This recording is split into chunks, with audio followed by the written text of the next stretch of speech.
A possible new hurdle tonight for Missouri workers just 8 days after voters overwhelmingly approved Proposition A to increase the minimum wage and mandate sick leave. Now a coalition of state associations is planning to challenge the measure. 5 on your side's Laura Barcheski talked with both sides about their concerns. Laura.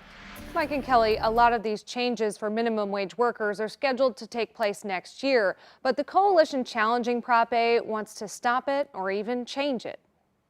Missouri Proposition A raises the minimum wage statewide from $12.30 an hour to $13.75 on January 1st, 2025, and makes it $15 by 2026. Starting in May, it also guarantees an hour of paid sick time for every 30 hours worked. When we invest in workers, when we support their development and their success, they turn around, they spend those wages right back in our local restaurants, in our local coffee shops, in our local mechanics, and drive economic growth throughout the state. But a coalition of groups, including the Missouri Grocers Association, Restaurant Association, and Associated Industries of Missouri, are planning to challenge the new law. One concern, rules around paid sick time. It'll take our ability to ensure our employees are healthy when they come to work. Under this initiative, we are no longer allowed to ask about the health and the well-being of our employees, and we find that to be a great concern of ours. The Restaurant Association says they're worried about how it will affect small restaurants. We operate on a very small profit margin, and this is going to affect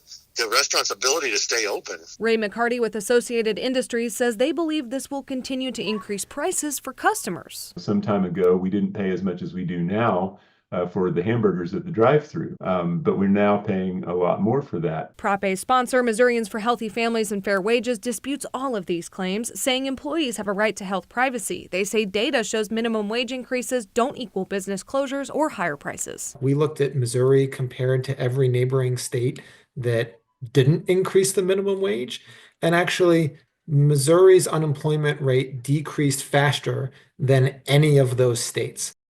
The coalition is looking into legal challenges through the courts and is also considering bringing it to the legislature, which actually could make changes since this is not a constitutional amendment. I'll have more details on these issues if you head over to this story on KSDK.com.